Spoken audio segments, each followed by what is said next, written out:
Okay, folks, I see way too many people sitting side saddle. I'm a college professor. This is a night class. That means I get 3 hours, right? Just checking. I want you to make yourself comfortable. So please, please, please stand up for just a minute and turn your chairs. You're going to be so glad you did this, believe me. Turn your chairs.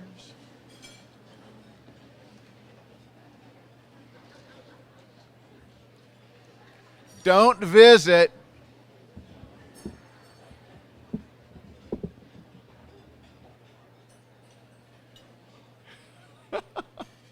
It is so hard to come to the South and ask people to do anything out of it because everybody wants to talk.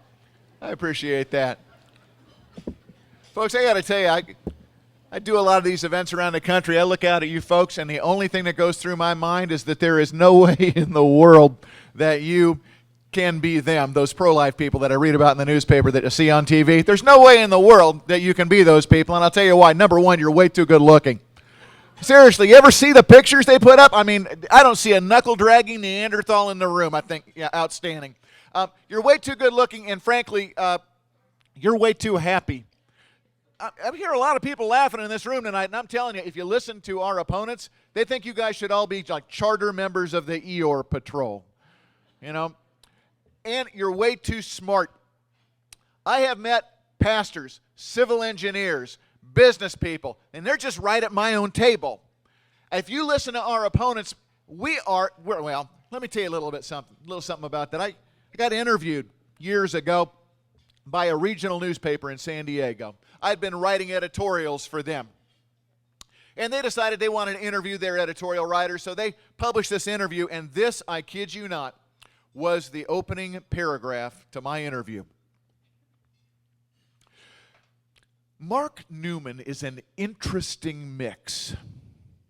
On the one hand, he's a scholarly academic. And on the other hand, a vibrant voice for the pro-life movement. It'll hit you in a second. Okay. One of these things is not like the other one. Yeah, just like Sesame Street. Folks, I'm an egghead professionally. And when I put on my academic hat, what I like to study is motion pictures. Predominantly how motion pictures change the way people think. One of the areas I really like to look at in motion pictures are action heroes, right? Everybody likes action heroes, right? The reason why everybody likes action heroes is because no matter how complicated the issue is, a really good action hero can solve that problem in 90 to 120 minutes. The problem is a lot of times we look to the wrong kind of action heroes, folks. We look to people like, Sylvester Stallone or Bruce Willis or my former governor. Yeah. Good news, he won't be back, so, that's good. Folks, we got way too many celluloid heroes in this world. We really don't need a whole lot more celluloid heroes. What we really need are a lot more real heroes. And so tonight what I'd like to do is I'd like to talk with you about heroes for 4 reasons. Number one, because everybody, I think, deep down in their heart believes themselves to be heroic. The problem is, as he mentioned, we've lost our ability to see the heroic moment. And even when we do see that moment, a lot of times we're ill-prepared. We don't know what to do. But I'm here tonight to tell you there is a way out of that heroic dilemma. And because I'm a college professor and teach people things, I'm going to tell you what that is. Everybody deep down in their heart believes themselves to be heroic. Everybody, I will never forget the first time I ever really felt like a significant hero to somebody. I'm coming home from work. I pull up into the driveway. My son Jesse, who at the time is about 8 or 9 years old, he is standing there on the sidewalk. He's got his little fists on his little hips, and he is having a very animated discussion with the next door neighbor kid. So I pull my car up. I hop out. I go, buddy, what's going on? My son looks up at me and he says, Dad, tell him what you do. Folks, this is a real red letter day for me. It's kind of exciting, right? Because I don't have the world's most exciting job, right? It's not, do they still have that, like, bring your daddy to school day thing in 6th grade, right? You bring your daddy to, so here's little Billy, and his daddy is a firefighter, and here's little Bobby, and his daddy is a police officer, and here's little Jesse, and his daddy is a rhetorical critic. not as good. So, I mean, this is a big deal to me. Dad, tell him what you do. So I look at this little kid and I say, well, son, I'm a college professor. And my son rolls his eyes and says, no, Dad, your real job. Gentlemen, newsflash, your kids have no idea what you do.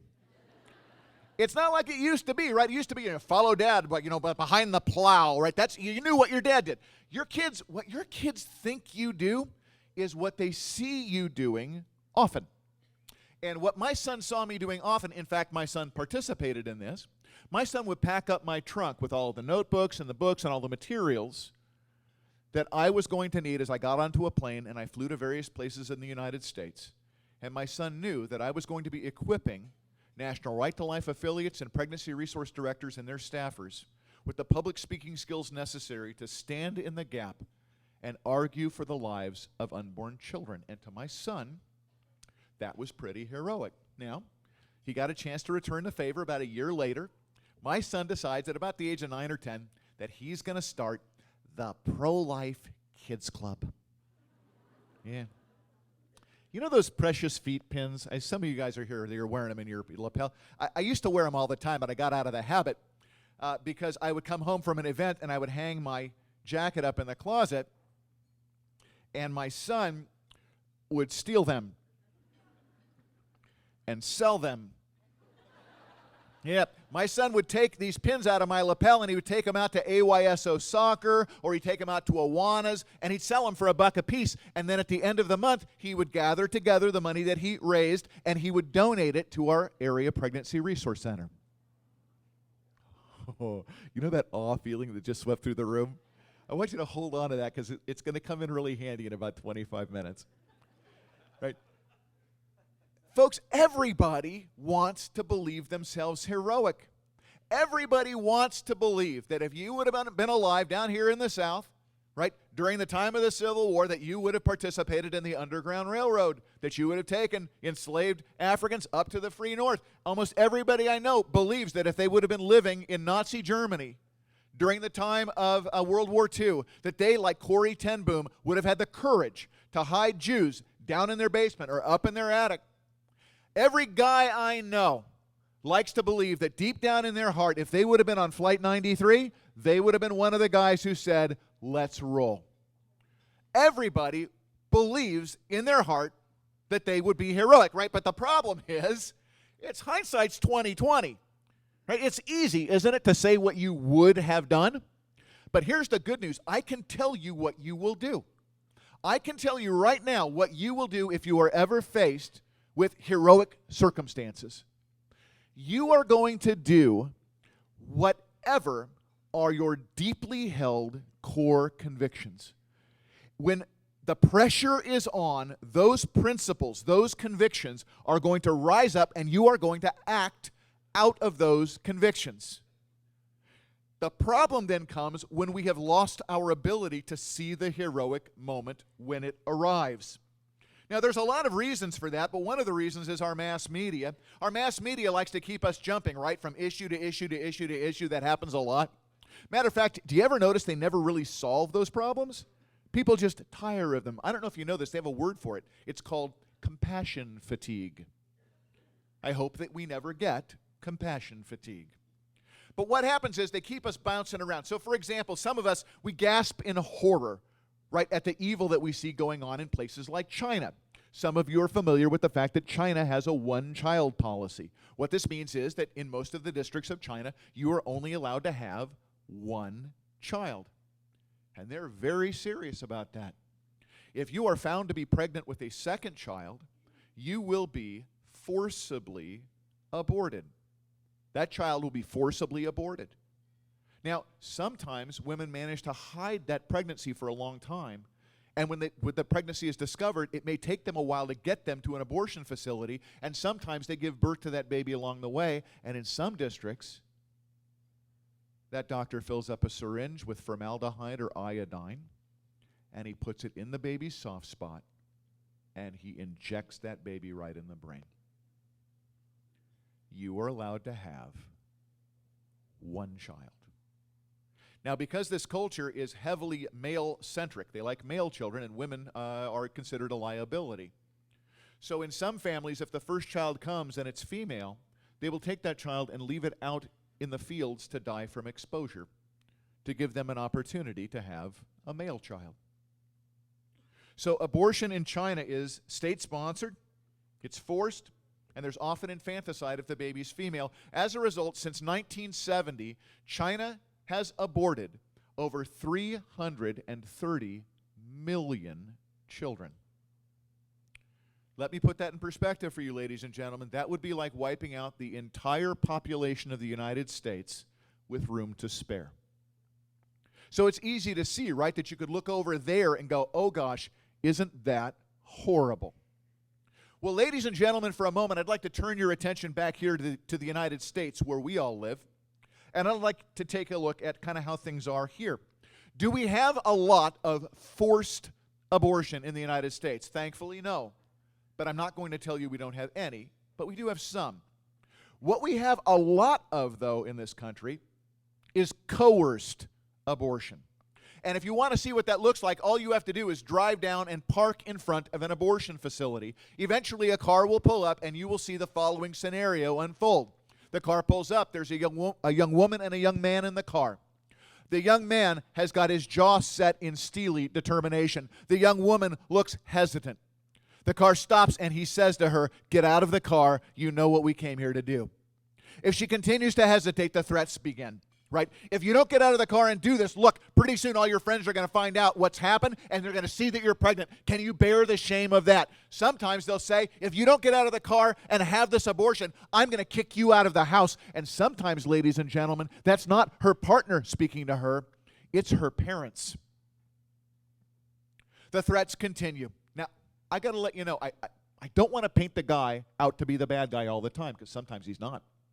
Do you want to know what happens sometimes? The car pulls up, and the person with the steely-eyed determination is the young lady, and the guy looks very hesitant. And he gets out of the car, and he walks over, and he opens up the car door for her because he loves her, and he wants to be supportive of her. But he gets down on his knees there in the parking lot, and he wraps his arms around her calves, and he begs her not to abort their baby. Now, an interesting thing happens in this country. Do you know what happens to the guy who verbally threatens and coerces a woman to have an abortion? Nothing. But do you want to know what can happen to a young man who gets down on his knees in a parking lot, wraps his arms around a girl's calves, begs her not to abort their child, but thereby impedes her access to an abortion facility? Well, in this country, that man, he can be arrested, tried, convicted, and punished. Ladies and gentlemen, the Scripture talks about a time in which men will call good evil and evil good. And I'm here tonight to suggest that you're living in it. It's state-sponsored. There used to be a time where in certain states we could say, oh, you know, well, at least our state doesn't pay for abortion. But folks, the mask is off the Affordable Care Act, and now we all know, all of us, if you pay taxes, you are helping to fund abortion in this country. And I wish I could tell you that it stopped there, but how many of you have seen the Center for Medical Progress videos? Raise your hand and keep it up so everybody can see how many of you there are. Raise your hand really high. Center for Medical Progress videos. Take a look around, folks. You're going to notice very few of you. I'm going to dare you to go home after this banquet tonight and watch the first 3. It'll take you about 45 minutes. Watch the first 3 Center for Medical Progress videos, and I will dare you not to write a supplemental check to Women's Hope after you see those videos. In these videos, many of you know about these videos, Planned Parenthood has been caught on camera negotiating the sale of aborted baby parts. And folks, I don't want to belabor the issue. Frankly, I've known they've been selling baby parts for over 20 years. I don't know why this is suddenly news to people, except for they finally caught them on videotape doing it. But ladies and gentlemen, my problem is not that Planned Parenthood is selling baby parts. My problem is that Planned Parenthood has baby parts to sell. And I got to tell you, it goes farther than you can possibly imagine. In Northern California, there is a company that purchases fetal kidneys. Now, I want to make this clear, folks. These babies that are being aborted are not dead and then taken out of the woman's body. They are alive. I know this because the kidneys that this company is purchasing, they're living kidneys, and they are implanting them into rats, and they are growing them. And their goal is eventually to get to the point where they can transplant these kidneys into larger mammals to make them big enough for transplantation into adolescent and adult human beings. The tagline for their company is ending the donor shortage. Ladies and gentlemen, they are not ending the donor shortage. What they've done is found a class of human beings that it is legally permissible to kill, and they are killing them and forcibly taking their organs. That is the nation that we currently live in. Now, Cecile Richards, right, the president of Planned Parenthood, recently magnanimously declared they aren't going to take money for it anymore. Folks, it was never about the money. It's about the children. And it's about their organs. And isn't it incredible how they tell women, like the woman you heard on the screen today, they tell the women they come in for an abortion, it's just a clump of tissue. We're only going to evacuate the contents of your uterus. Isn't it funny, though, how as soon as that contents is evacuated, it becomes a variety of spare parts for sale. What kind of spare parts? Human organs. That, ladies and gentlemen, is what we're up against. I don't know, you ever wonder how did we get here? Seriously, some of you in this room tonight, you're old enough to remember before abortion was illegal. Many of you are not, but some of you in the room tonight, you can remember that. And I'm telling you right now, if sometime in the early 1970s, somebody would have walked up to you and said, hey, can you imagine that there will ever be a state in the United States, even a single state, where it would be legal to abort a child through all 9 months of pregnancy for any reason whatsoever, at taxpayers' expense, and if the woman involved was a minor, without her parents' knowledge or consent? If you would have asked somebody, would that ever be true in a state in the United States, they would have told you, you were nuts. But I've just described to you the state of the law in my state. And in fact, it is the state of the federal law, absent any state restrictions. Roe versus Wade combined with Doe versus Bolton gets you exactly what we have in the state of California. How did we get here? Ladies and gentlemen, I'm going to tell you how we got here. We got here because the church took its eye off the ball. What happened was we started listening to the siren song of the media who keeps us distracted. Let's look at this over here. Let's all do praise-er-cise. Oh, let's look at this other issue over there. And we never, ever get focused. Ladies and gentlemen, I'm here tonight to tell you that it is long since past the time that we stop taking our marching orders from the media and start taking our marching orders from the Word of Almighty God. Amen?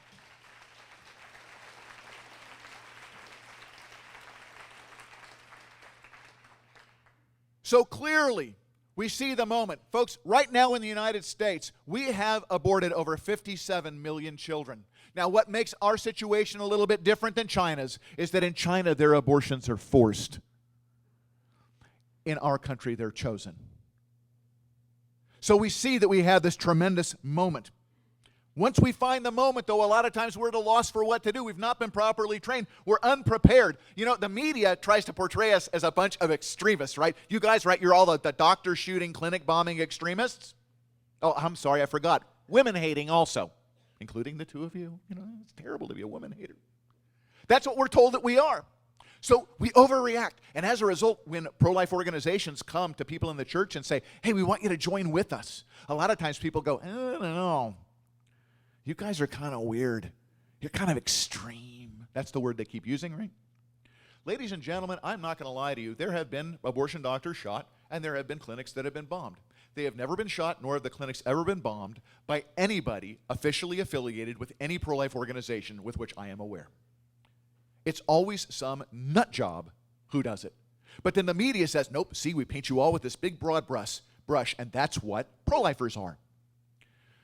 Folks, our problem is not that Christians overreact to the issue of abortion. Our problem is that Christians radically underreact to the issue of abortion. Folks, how many businessmen do I have in here tonight in the room? Go ahead. It's April 15th, a long time ago. Feel free. Raise your hand.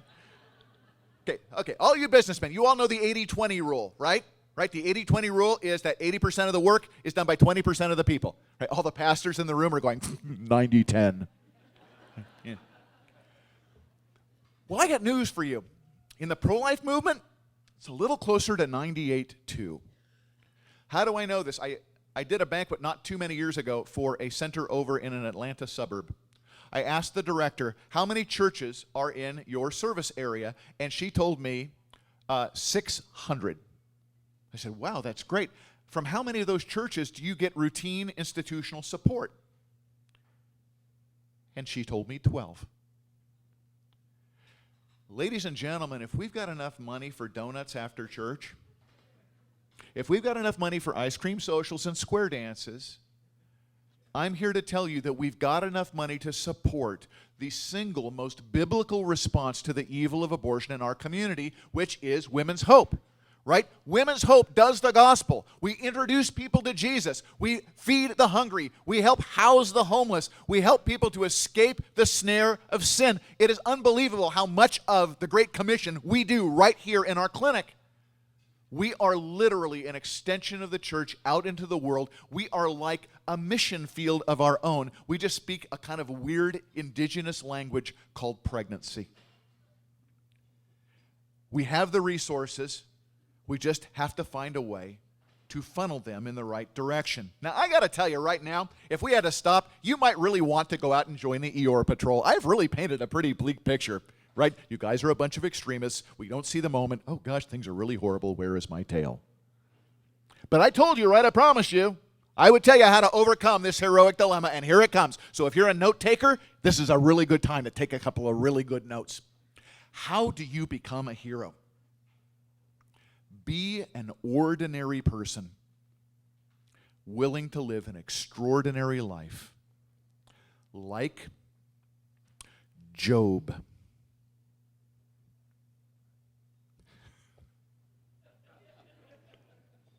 Some of these guys are looking at me going, you want me to climb into my fireplace and scrape my boils with potsherds? What?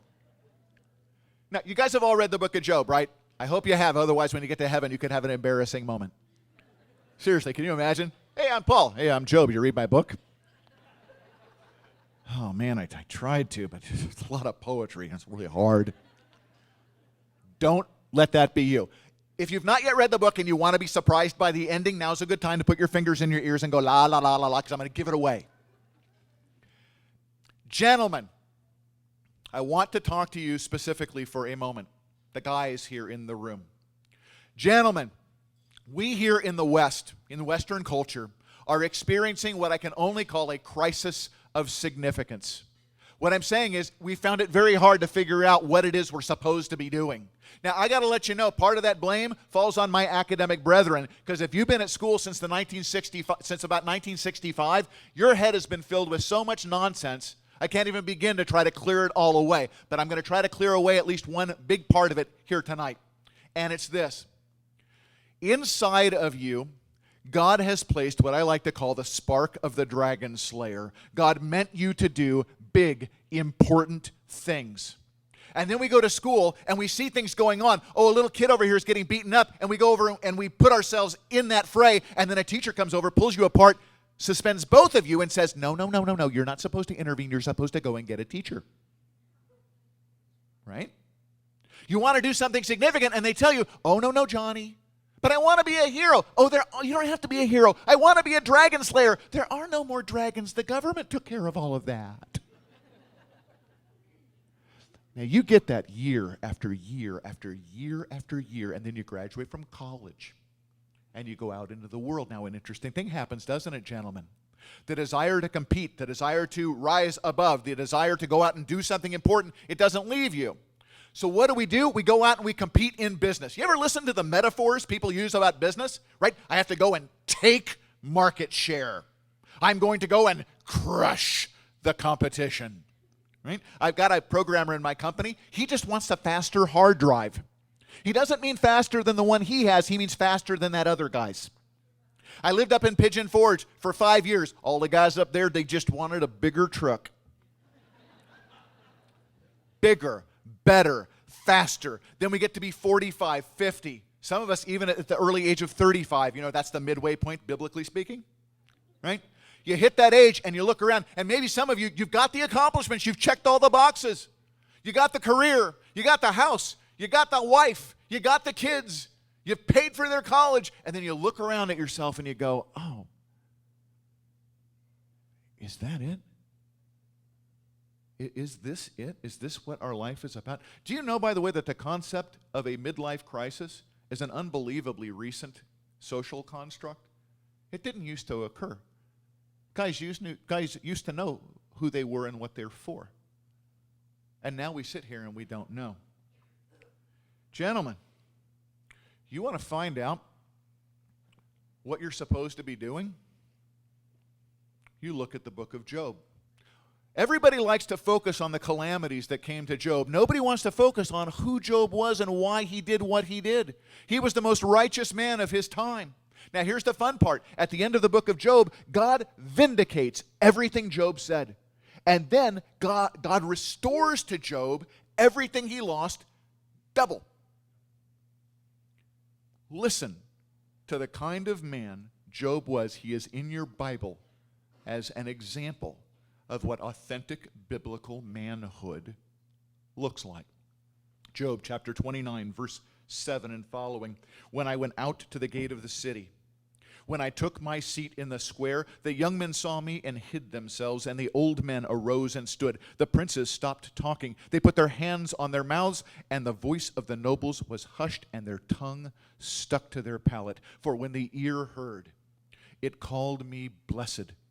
And when the eye saw, it gave witness of me, because I delivered the poor who cried for help, and the orphan who had no helper. The blessing of the one ready to perish came upon me, and I made the widow's heart sing for joy.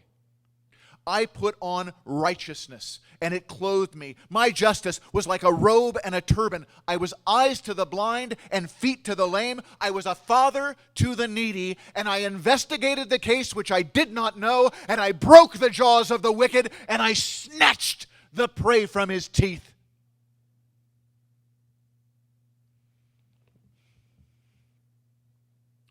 Gentlemen, I have some bad news for you this evening. One day, you're going to die. Me too. Did you see that movie, Saving Private Ryan? Remember that movie at the end of it? The guy kneels down in front of a gravestone, one of his buddies, and he looks at his wife and he says, "Tell me that I'm a good man." I want you to imagine, gentlemen, that after you pass, your wife, your kids, your friends look over your life and they say, "These are the verses that we should put on Pop's grave, because he was involved in the kind of work that broke the jaws of the wicked and that snatched the prey from his teeth." You will not have to wonder, gentlemen. You will have lived a worthy life. But you know what? It's only true, though, if we recognize that we live in extraordinary times, because, folks, if our opponents are true and what's in a woman's body from the moment of conception is just a blob of tissue, we all need to just kind of close up our doors and go home. I think you have better things to do, don't you, Pollyanna? Yeah, with your time.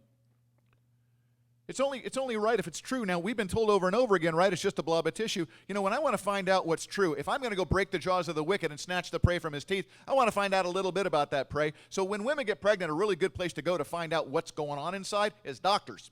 So this is an excerpt from California Medicine, which is the Journal of the California Medical Association, and this is from September 1970, 3 years before Roe versus Wade. Remember Roe versus Wade, right? They said, if the personhood of the fetus is ever established, the case crumbles. Well, I'm here to tell you they had the world's lousiest law clerks, because this is what was in print before that. Listen carefully. Since the old ethic has not yet been fully displaced, it has been necessary to separate the idea of abortion from the idea of killing, which continues to be socially abhorrent. The result has been the curious avoidance of the scientific fact, which everyone really knows, that human life begins at conception and is continuous, whether intra or extrauterine, until death. The very considerable semantic gymnastics which are required to rationalize abortion as anything but the taking of a human life would be ludicrous if they were not often put forth under socially impeccable auspices. Let me translate the academese for you folks. What these guys are saying is, everybody knows that human life begins at conception. Do you want to know how we know we know? You've all seen pregnant women, right? They got these big stretchy shirts on, and it's got an arrow pointing down on it, right? And above the arrow it says, uterine contents down this way. Right? No? No. Products of conception here. No. What does it say? Baby. Right. Everybody knows it's a baby. The doctors here are telling you everybody knows. So they say we have to engage in considerable semantic gymnastics. In other words, we have to play with the words a little bit to overcome people's intuition that what's in a woman's body is a baby. But we have to do so by marshaling socially impeccable auspices. This means we have to get the government to say it, medical doctors to say it, and our mass media to say it. And if we tell the lie often enough, people will start to believe it. Their next sentence is a killer. It is suggested that this schizophrenic sort of subterfuge is necessary because while a new ethic is being accepted, the old one has not yet been rejected. Now, what is that old ethic? That old ethic in 1970 was that you were a human being, you were a person, you were created in the image of God, and therefore you are of inestimable worth. What is the new image? Or the new ethic that they're trying to introduce here in 1970, it's that you are a resource. You're not a person to be prized, you're a resource to be managed. One of the restaurants my wife and I frequent has a sign up over where the servers go in and out. It's rather interesting the way it's worded. It says, employees only, no persons beyond this point. Folks, when we stop being persons and start becoming resources, people can do with us whatever they want. Now, here's the interesting part at the end of this particular article. They shift gears, and they say, while we're dealing with abortion in this essay, we need to understand that we need to manage the human population, and so now is a really good time. If we're going to place ourselves as physicians at the forefront of death selection and death control, we have to first establish ourselves here in the 1970s at the forefront of birth selection and birth control. Now, folks, at this point now, this essay is not just an essay, it's prophecy. In my state, my governor just signed a law making the entire west coast of the United States a suicide zone. Doctors are now at the forefront of death selection and death control. Oh, I know some people say, oh, no, you have to choose it. It's amazing, isn't it, how short a distance it is between government saying it's okay and you suddenly feeling an obligation and a duty to do it. Remember that pressure of the girl out in front of the abortion clinic? Imagine what it's going to be like on many of us when we get older if this ethic comes into fruition. And if you want to understand the connection, the best way to explain it to you is through an editorial cartoon I once saw done by a guy named Ramirez, where an elderly woman is laying in a bed. She's hooked up to all kinds of machines on the wall. Her greedy children are gathered around her. They can't wait to get their hands on their inheritance. The eldest one is reaching over to pull the plug. And the woman looks at the young man and says, I knew I should have aborted you when I had the chance. This philosophy, this abortion-on-demand philosophy, feeds an involuntary euthanasia philosophy. And that is why rational people will reject abortion, Gary M. Atkinson says, in self-defense. Another place I like to go when I want to find out what's going on with women inside of their bodies is Planned Parenthood, because they know a lot about that, right? Okay, this is a brochure by Planned Parenthood called Plan Your Children for Health and Happiness. It's about birth control. So it's a question and answer format. So they talk about birth control, and the question is it an abortion? This is Planned Parenthood's answer. Definitely not, right? Birth control is not an abortion. Why? An abortion kills the life of a baby after it has begun. It is dangerous to your life and health. It may make you sterile so that when you want a child, you cannot have it. Surprised? This is what Planned Parenthood told every woman prior to 1970. When I debate this issue, I ask my opponent an interesting question. I asked him, so was Planned Parenthood lying to women then, or are they lying to women now? This, in debate, is called being placed on the horns of a dilemma. Now, sometimes they respond by saying, well, back then it wasn't politically expedient to tell women the truth, to which I respond, well, that's great, but all you've really demonstrated tonight is that Planned Parenthood is willing to lie for political expediency. Now, I got to tell you, folks, it's gotten so bad that even our staunchest opponents now just freely admit what is true. Camille Paglia, no friend of the pro-life movement. In Salon magazine, September 10th, 2008, this is what she wrote. Hence, I have always frankly admitted that abortion is murder, the extermination of the powerless by the powerful. Liberals, for the most part, have shrunk from facing the ethical consequences of their embrace of abortion, which results in the annihilation of concrete individuals and not just clumps of insensate tissue. 2 sentences later, she says, nevertheless, the government has no business at all regulating it. Regulating what? Murder. What kind of murder? Murder where the powerful get to carve out, quite literally, a class of the powerless and put them to death. Ladies and gentlemen, if you are waiting for Nazis to come goose-stepping down your street with swastikas on their arm, you're going to wait a really long time. Evil never comes in the same guise twice, but it always comes bearing the same principles. And the principle is always to eradicate the image of God in the weakest and most powerless people. And that is where we are at today. Folks, we have to recognize the nature of our adversary. They are willing to do anything to advance their agenda. If we want to put a stop to this, folks, we have to act. We've got to give of ourselves. We've got to give of our time. We have to give of our resources. Now, I told you, right, I like to study action heroes. Sometimes my students, when they find out I'm a Christian, they want to know, oh, you like action heroes? Who's your favorite action hero in the Bible? And they're always expecting me to say somebody like Joshua or Daniel or Moses or, somebody like that. Not even close. No. Timothy.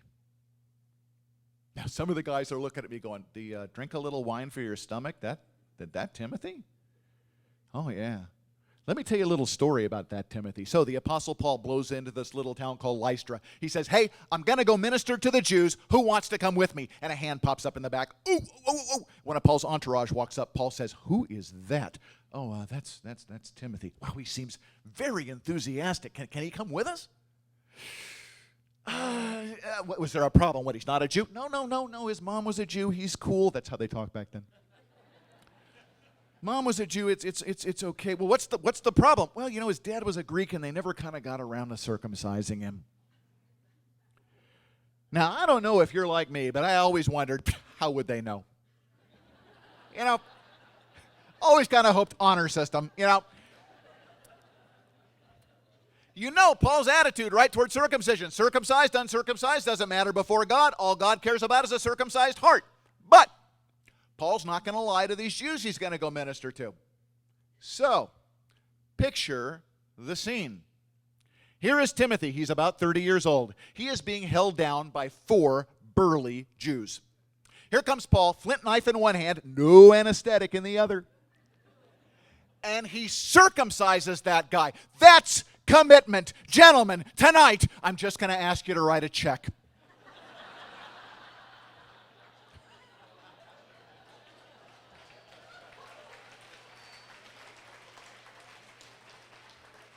Folks, we've got to act. You've heard what Women's Hope provides. Listen to this. They provide pregnancy tests, ultrasound exams, pregnancy counseling, abstinence education presentations for area schools, post-abortion counseling, Bible studies, parenting programs, sexual integrity programs, baby and maternity clothes, labor and delivery instruction, car seats, furniture, other physical supports, and layouts for new mom. Folks, if you want to solve the budget problem in Washington, just send Pollyanna. Seriously, it's that. No, you don't get to go. You have to stay right here. Folks, we have to do things. So how are we going to do it? Tonight at your table, every one of your table hosts has got an envelope. Inside of the envelope are little envelopes like this. Would you please pass them out to everybody at your table? Then you may open your envelope, but don't start filling out the card yet because I haven't told you what to do. But you can pull it out and have a look at it. Folks, I got to tell you, it's easy to look around this room tonight and say to yourself, you know what, somebody will do it. But if everybody thinks that tonight, guess who's going to do it? Nobody, right? So tonight, The only people we have to be responsible for before the Lord is us. So the first thing that I want you to do tonight is I want you to pray. But I want you to pray not whether or not you're going to be involved with us, because God already holds you responsible for everything you've ever learned, so too late, right? I want you to pray about how you're going to be involved with us. Second, we need you to volunteer. Women's Hope had over 4,000 client visits last year. This year, we are already on track for well over 5,500 client visits. It's unbelievable the amount of growth we've had. Of our most at-risk women, those who've had positive pregnancy tests, who came in abortion-minded or abortion-vulnerable, nearly 80% of those abortion-minded women chose life for their unborn child. It's amazing. Yeah, you can clap if you want. That's sure, absolutely. Oh, also, little side note, 16 of them came to know Jesus Christ as their Lord and Savior. Amen? Amen. But it's not enough. According to the latest statistics provided by the Alan Guttmacher Institute, which is the research arm of Planned Parenthood, abortion clinics in Alabama alone performed abortions on over 1,900 teenagers between the ages of 15 and 19. That's just 4 years, folks. Doesn't include the 20-somethings. Doesn't include the 30-somethings. 15 to 19. Oh, and over 90 girls aged 14 or younger. We still have some work to do. We need some volunteers. We need a Family Life Center receptionist. We want you to be the face of Jesus for these women when they walk in through the door. What an amazing thing. Folks, how many of you have ever walked around the mall wearing a cross and had somebody walk up to you and say, "Oh, I see that you're a Christian by your cross. Would you tell me about this Jesus of yours?" No? Guess what? Happens at our place all the time. You want to know why? Because people can't believe that we do all of this and don't charge them anything. And so they eventually say, "Why do you guys do all this?" And Pollyanna, of course, has taught everybody to say, "We can't tell you, it's a secret." No, not kidding. No, we freely share the gospel. You can be a part of that. All you have to have is a lovely smile and a winning heart. And you can come in and we'll train you. We need baby boutique helpers. Do you like to play with baby clothes? It's okay, admit it. You know you do. You can come in, and it can actually be kind of part of your job, so that while you're enjoying it, you tell people, "Yeah, I have to do this." So come in and play with like Rumba panties and little jumpers and stuff like that. It's lots of fun. We need people to come and work in our baby boutique.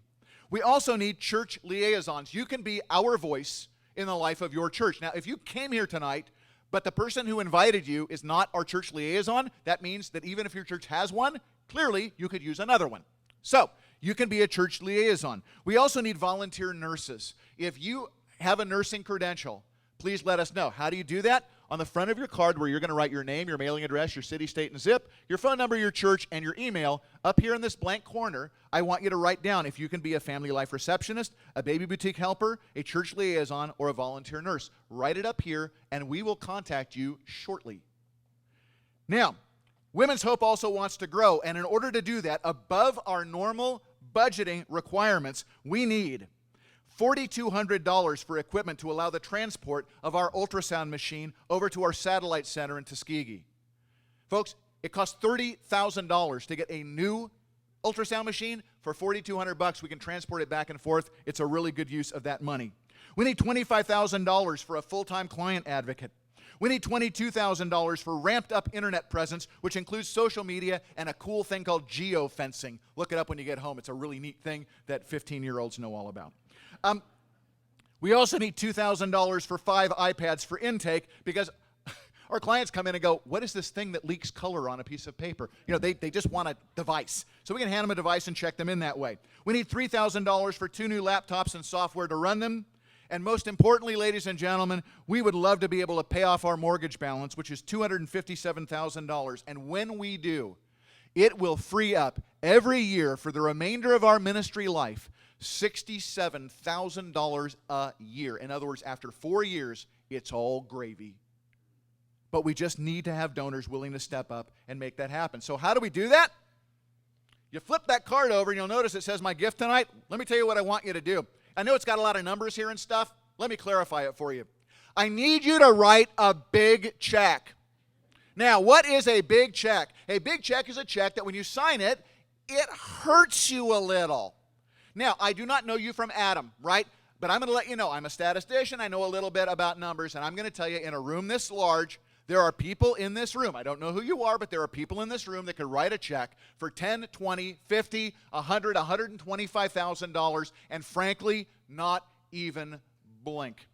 There are people in this room tonight, if you made a commitment to write a check to us for $500, it would represent a titanic sacrifice. I have no idea at all who you are, but I know two people in the room tonight who do. God and your spouse. Now, ladies, I know you've heard me say a lot tonight, gentlemen, gentlemen, gentlemen, you're going to go on, where's my cape? How come I don't get a cape? I'm going to tell you why. Ladies, you've been carrying the water for men on the pro-life movement for the last 40 years. And gentlemen, I don't want to lay the blame too heavily on you because your culture has told you over and over again that if you don't have a uterus, you don't have a voice in this issue. You don't get to talk about it. And then sometimes our churches paint a picture of our center, of our clinic, as if it's a women's ministry, kind of like the ladies' knitting circle, no offense to anybody who knits. Folks, this is not the ladies' knitting circle. This is not a gala. This is a war bond drive, and we are a battlefield in a war. Real people live and die depending on what happens inside our building every single day. So what we need you to do, ladies, I'm going to ask you to do a really, really brave thing. I'd like you to pull out your checkbook or pull out your credit card or however you intend to give tonight, and if you're here tonight with your husband, I'd like you to hand it to your husband. Because, gentlemen, we're going to write the checks tonight and we're going to make the pledges tonight, and I'm going to tell you why. Because you and I both know that your hand is the regulator on that hose line. And if men do not live out their biblical principles in this issue, we are going to lose. I know that the world has told you to butt out, but guess what? They don't tell their men to butt out. The Playboy Foundation gives lots of money to Planned Parenthood. Do you want to know why? It's because they're living out their principles. What's their principle? Women are sex toys. And if you break one, you can get her fixed for about $600. But when the men of the church stand up and recognize their freedom in God to live out their principles, we can beat that back. People ask me all the time, are you competing with Planned Parenthood? I said, absolutely not. That is not remotely my battle plan. My battle plan is not to compete with Planned Parenthood. My battle plan is to defeat Planned Parenthood.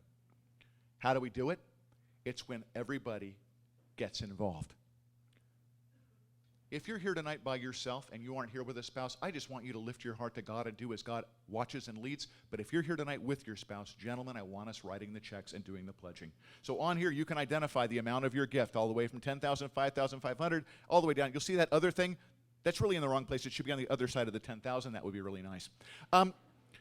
If you want to take ownership of our full-time client advocate, you can. If you want to take ownership of our expanded advertising, our mortgage, or our ultrasound equipment, please let us know. If you know a bunch of people that you think you could put together a group of guys or gals who could get together and decide we're going to get this mortgage paid off in the next month, I want to know about you. I want you to write it on here and tell us how you intend to move ahead.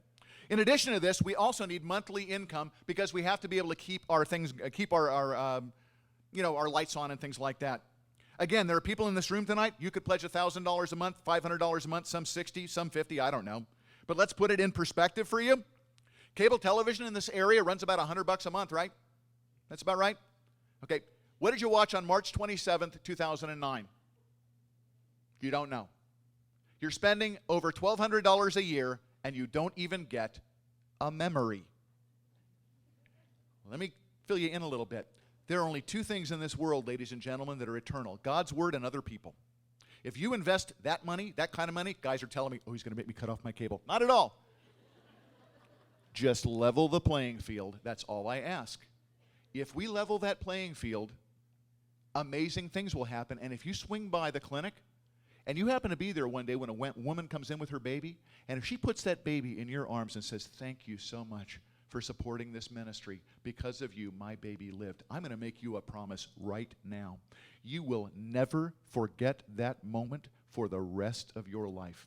It will be the kind of investment that lasts. And you know what, folks? If you never come by our center, I still firmly believe that one day when you are in God's kingdom, people will walk up to you that you do not know.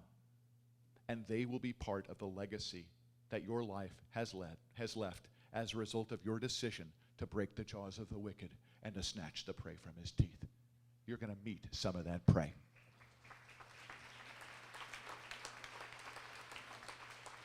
So the way we do that is over here in our monthly investment in Women's Hope. You can say, I'd like to make a monthly gift of so much. You can do a gift other than those suggested. Maybe one of you guys have got a CD that's going to mature in 30 days that is currently earning 0.00000.21 interest. That could roll over, and then you can invest it in eternity instead.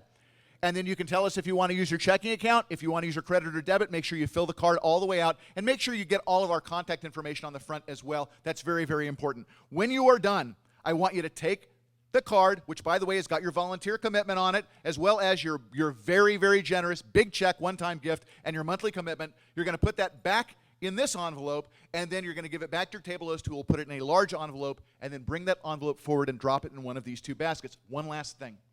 I hope that tonight you are not only entertained, but that you learned something important. We cannot afford for Women's Hope to be the best-kept secret here in the area. I want you to look for a second around the room and see whether or not there are 3 or 4 couples that you know that aren't here. As you scan the room, you realize, wow, I really wish so-and-so would have been here tonight. If you can recognize that there are 3 or 4 couples that you know that you wish would have been here, on your card in that blank space over here, I want you to write table host.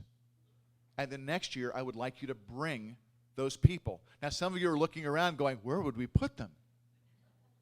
If this banquet doubles in size, we'll book it 2 nights in a row. But we want the people to come in, because, ladies and gentlemen, if we do, amazing things will happen.